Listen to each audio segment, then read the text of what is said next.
In January 2015, when the cold still gripped the valleys of Alberta and the mountains stood like silver sentinels under layers of ice, Steve Disney, a former mountain rescue volunteer who had traded high peaks for the hum of saws in his high school woodworking shop, and his wife, Diane Disney, a meticulous museum archivist whose secret joy was sketching winter birds in the margins of catalog sheets, prepared for what was meant to be a simple weekend away in Banff National Park. Not an expedition into danger, but a trip stitched with quiet anticipation, the kind of journey that promised more peace than peril, the kind of outing that fit them perfectly, because Steve sought the steady rhythm of snowshoes crunching across a white trail, and Diane longed for the silence of frozen air to frame her pencil strokes. And so together they loaded their weathered blue Subaru with everything they believed would keep them safe in the wilderness: snowshoes strapped to the roof rack, a thermos filled with coffee so strong it was nearly bitter,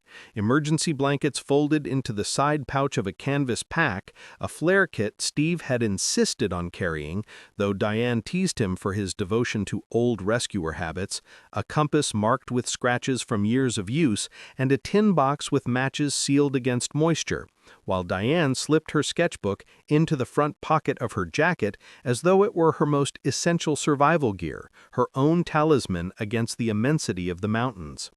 And as they drove west from Calgary toward Canmore, the highway arced between ridges dusted in powder, the sky shifting from pale steel to a bruised indigo. And in the car they spoke of small things, the way the snow on rooftops looked like icing, the memory of their first trip together to Lake Louise years ago, the surprise of seeing elk wandering the edge of town at dawn. And when they stopped at a roadside diner with frost rhyming its windows and truckers hunched inside over steaming mugs, Steve borrowed a moment to text his brother Eli with the sort of plain words that carried unspoken weight. Signal gone after this. Back Sunday. Keep porch light on.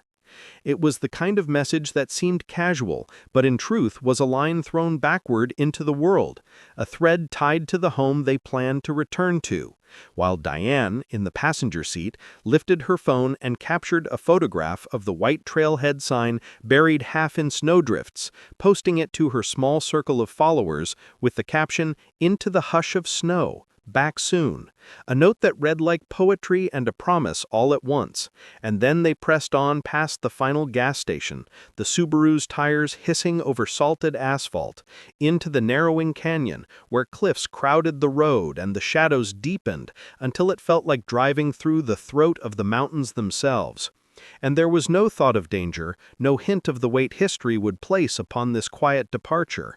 Only the thrill of stepping briefly away from the clamor of the city and into the vast white solitude, where they imagined nothing waited for them but the sigh of trees, the glint of ice on the sun, the call of a raven wheeling above the ridge, and the dream of a frozen waterfall that Diane hoped to draw in charcoal while Steve poured steaming coffee into tin cups. Their breath rising in clouds, their world shrunken to the simple pulse of togetherness, for they could not yet know how fragile their preparations were against the winter's shifting moods, nor how final these small acts of routine, locking the car doors, tightening the straps of their packs, adjusting the wool scarves around their throats, would become in the retelling, as the last moments when Steve and Diane Disney walked willingly into the silent wilderness, unaware that the hush they longed for would one day echo back as the silence of absence. By Monday evening, the world of Steve and Diane Disney tilted into unease as their expected return never came,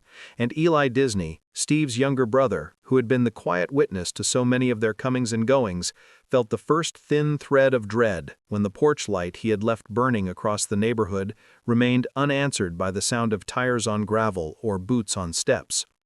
And though at first he told himself delays in the mountains were normal, weather, detours, exhaustion, an emptiness pressed down heavier with every passing hour, until finally, in a voice that carried both resolve and fear, he called the Royal Canadian Mounted Police to report them missing. And so the machinery of search began to stir. Rangers alerted, maps unrolled, helicopters prepped against the freezing sky, dogs readied to take in scents. Volunteers with red jackets and snow poles assembled at dawn. Yet when the first teams reached the Bow Glacier trailhead, they discovered the blue Subaru parked neatly, as if waiting for its owners to return at any moment. The lock secure, the windows frosted, and inside the passenger seat sat Diane's knitted wool hat, striped in pale blue and gray, folded as though she had set it down absent-mindedly, while in the back a half-finished thermos of coffee had frozen solid, and in the trunk, untouched, were spare gloves and a fishing rod Steve had packed just in case they came across open water. And the sight of the vehicle sitting so patiently became the first sign of mystery, for there were no tracks, no impressions in the snow, no trail of footprints leading outward, only a wind-swept crust smoothed by storms that had come through during the weekend, storms fierce enough to erase human passage as though nature itself had swept a hand across the board, leaving nothing but blank whiteness where once Steve and Diane had walked. And when the rangers checked the wooden registry at the trail hut, expecting to see their signatures and planned route, they found the page starkly unsigned, its empty line another layer of confusion. For Steve was known for his methodical habits, his attention to procedure, his years of mountain rescue ingraining a discipline that should have made him the last person to neglect such a simple safeguard. And yet the line remained bare, an omission that unsettled the search leaders who now feared something had gone wrong from the very beginning. And so the search widened, helicopters scouring ridgelines, their rotors churning up spirals of powder that blurred vision, searchers on snowshoes moving in grid formation, calling out names that vanished into the muffled air, the dogs nosing through drifts and ice patches but finding nothing, not even a discarded mitten or broken branch to suggest passage.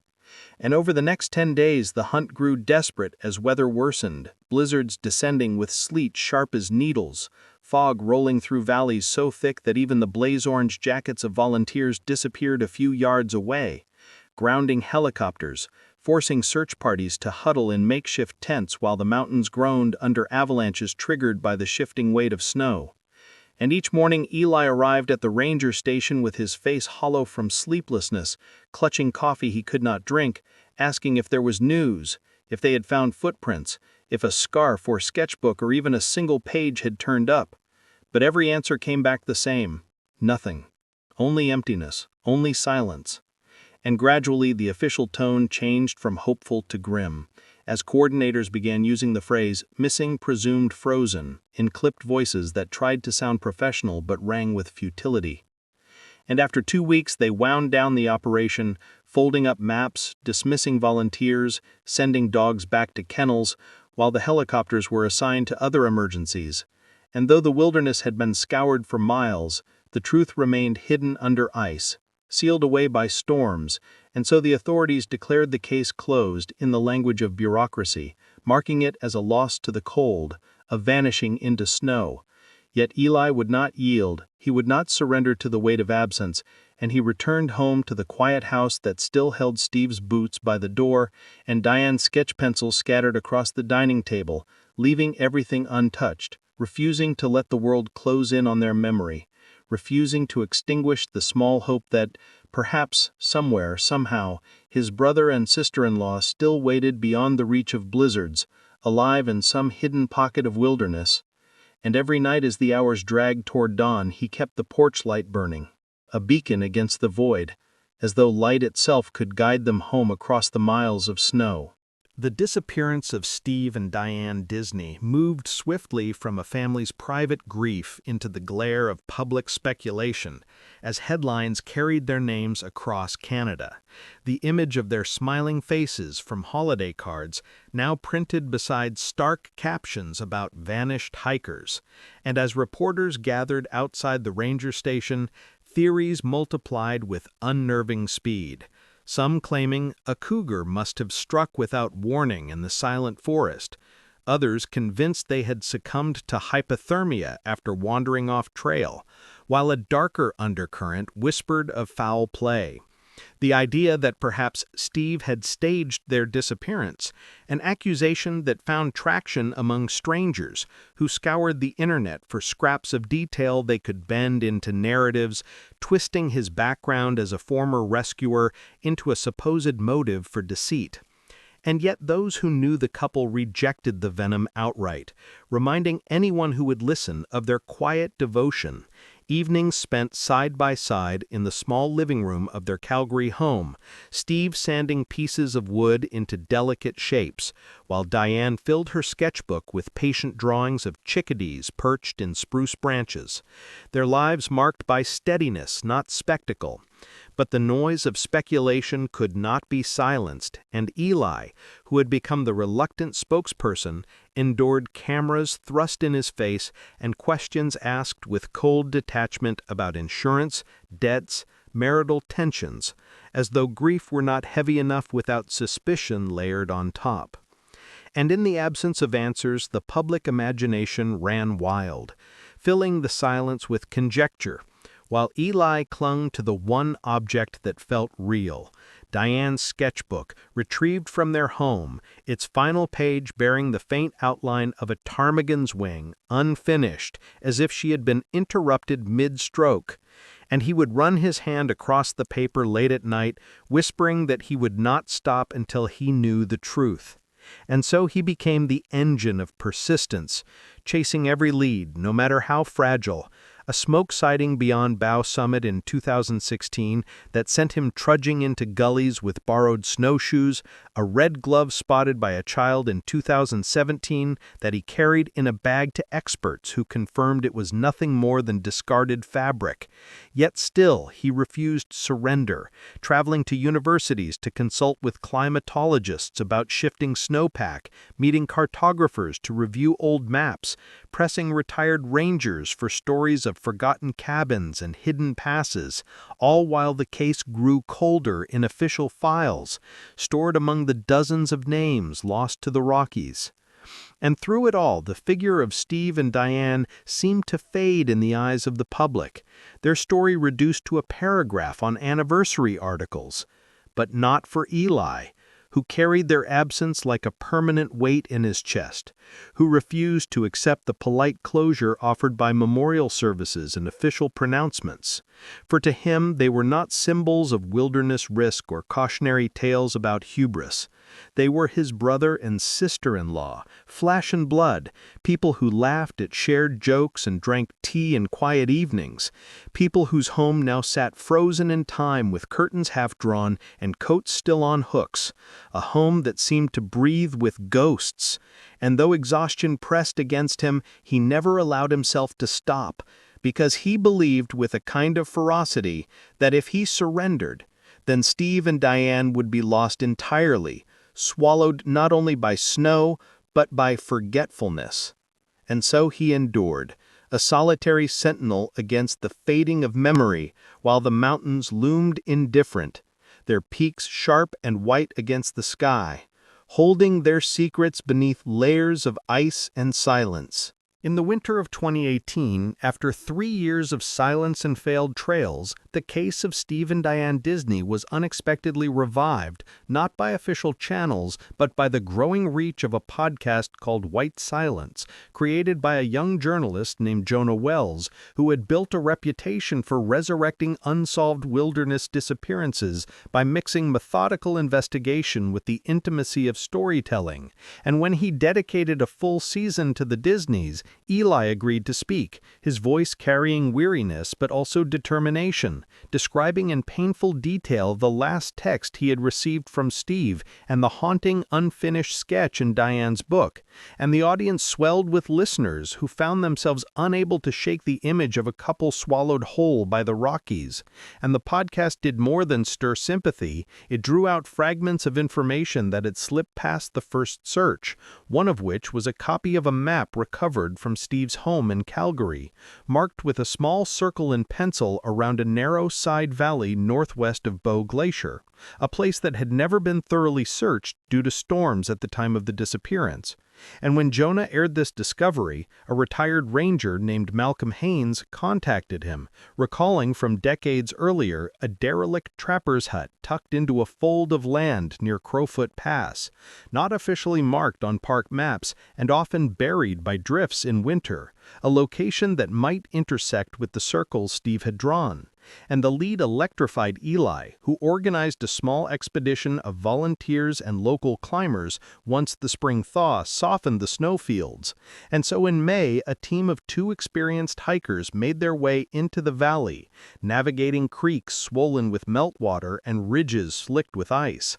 until after days of trudging through terrain that seemed untouched for years, they stumbled upon the remains of a shelter barely recognizable as human-made, its roof half collapsed, timbers rotting, tarps shredded, and inside lay a grim collection of evidence: rusted pans scattered on the ground, a rifle propped against the wall as if waiting for a hand that would never lift it, and a tin box wedged beneath stone where scraps of paper had been preserved by sheer chance, among them a weather-stained journal unmistakably belonging to Steve, the handwriting scrawled yet legible in places, recounting with heartbreaking clarity the ordeal he and Diane had endured. And near the journal they found bone fragments and tattered clothing that matched the description of what the couple had worn: wool fibers in blue and gray, the remnants of Diane's jacket, and strands of dark hair caught in the timber. And though the discovery was grim, it was also the long-awaited answer Eli had sought,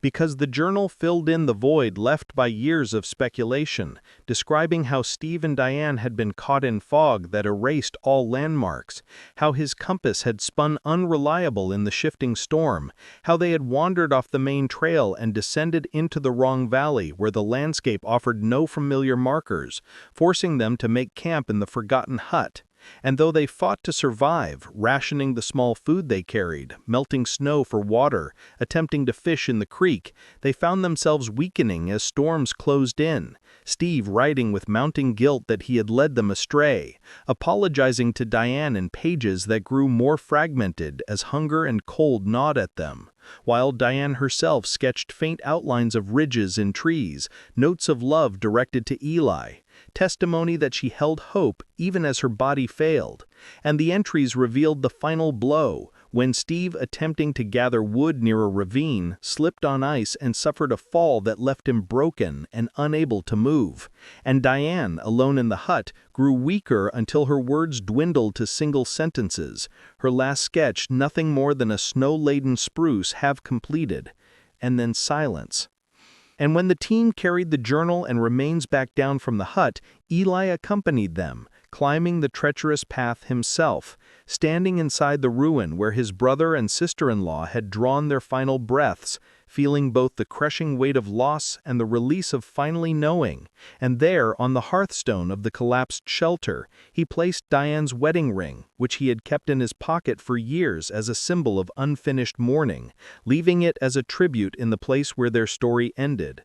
And when White Silence released its concluding episode detailing the discovery, listeners wept with the intimacy of hearing Steve's own words read aloud, lines scratched into paper as storms howled outside. And the Disney's ordeal became not a riddle of speculation, but a testimony of resilience, a portrait of love tested against the indifference of the wild, preserved in a journal found beneath rubble after years of ice had hidden it. And though experts later dissected the choices that led them astray, citing Steve's confidence in his own wilderness knowledge and the treachery of a landscape that can shift without warning, Eli refused to let the conclusion be framed as failure, insisting instead that their story should be remembered for the devotion that carried them through their last days. 2 people bound by loyalty and tenderness even as their bodies failed, and thus what began as a mystery shrouded in suspicion ended with an answer that, though painful,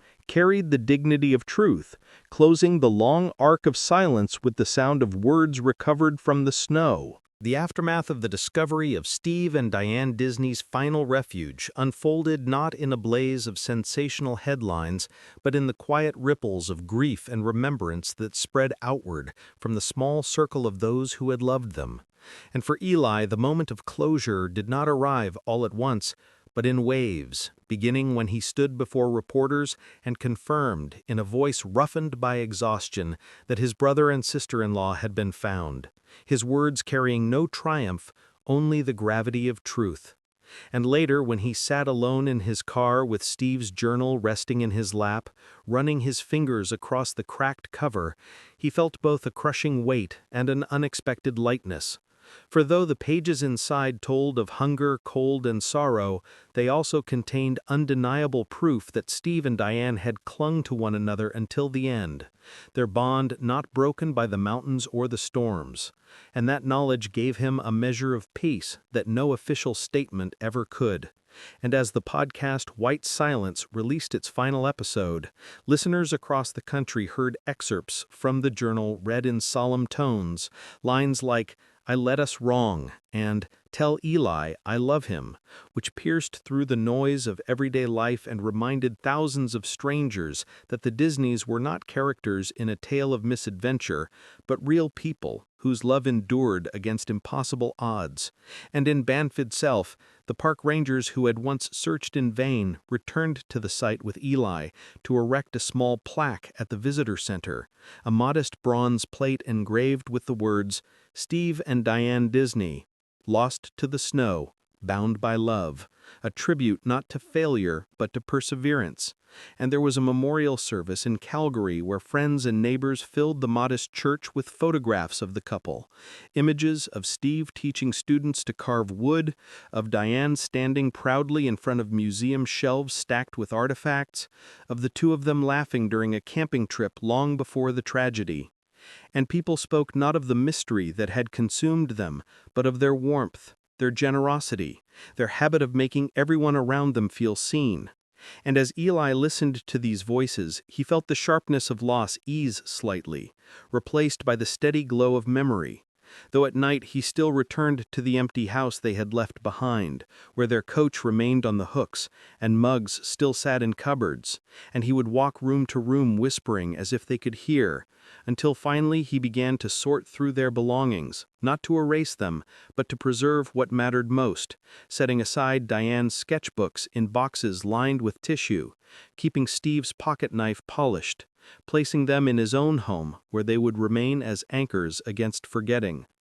And in time their story spread beyond personal grief into the broader conversation about wilderness survival, experts analyzing the journal in articles and conferences, pointing out that even the most seasoned outdoorsman could be undone by the sudden disorientation of mountain fog, the shifting magnetism that can confuse a compass, the false sense of security that lures travelers into valleys that seem safe but lead only to dead ends. And some framed the Disney's ordeal as a cautionary tale about overconfidence. Yet Eli resisted this reduction, arguing in interviews that their legacy should not be reduced to a warning label, but should be remembered as a testament to endurance, to the way two people refused to give up on each other even when the wild closed around them. And this view resonated with those who had followed the case, who now saw not mystery or failure, but resilience. And years later, hikers who passed through Banff often paused at the plaque, reading the names, leaving small offerings like pine cones, feathers, or hand-drawn sketches of trees and birds in honor of Diane's art. And some even carried copies of their story, told through the podcast or later through a book Jonah Wells published, ensuring that the couple's memory would not vanish beneath the tides of time. And for Eli, the truest act of closure came when he returned once more to the collapsed hut near Crowfoot Pass, climbing the rough trail with guides, carrying a small tin in which he had placed a ring belonging to Diane and a carved wooden bird Steve had once made, and he laid them gently on the hearthstone where their final fire had burned, whispering a farewell that was not an end, but a recognition that love persists even when bodies fall. And as he stood in the silence of that valley, surrounded by snow and wind, he no longer felt only loss, but also connection, as if the mountains themselves bore witness to the devotion that had carried them through their final hours. And when he descended, he carried with him not only the journal and sketches, but the certainty that Steve and Diane's story had been returned to the world in its true form, not as rumor or speculation, but as a tale of love, endurance, and human fragility against the grandeur of nature. A story that would be told and retold so that their absence became not a void, but a presence. And thus, in the end, the Disneys did not vanish, but remained, immortal not through survival, but through the way their bond in the face of the wild etched itself into memory, into stone, into the light of a porch that Eli still kept burning, no longer as a beacon of hope, but as a tribute, a flame that would never go out.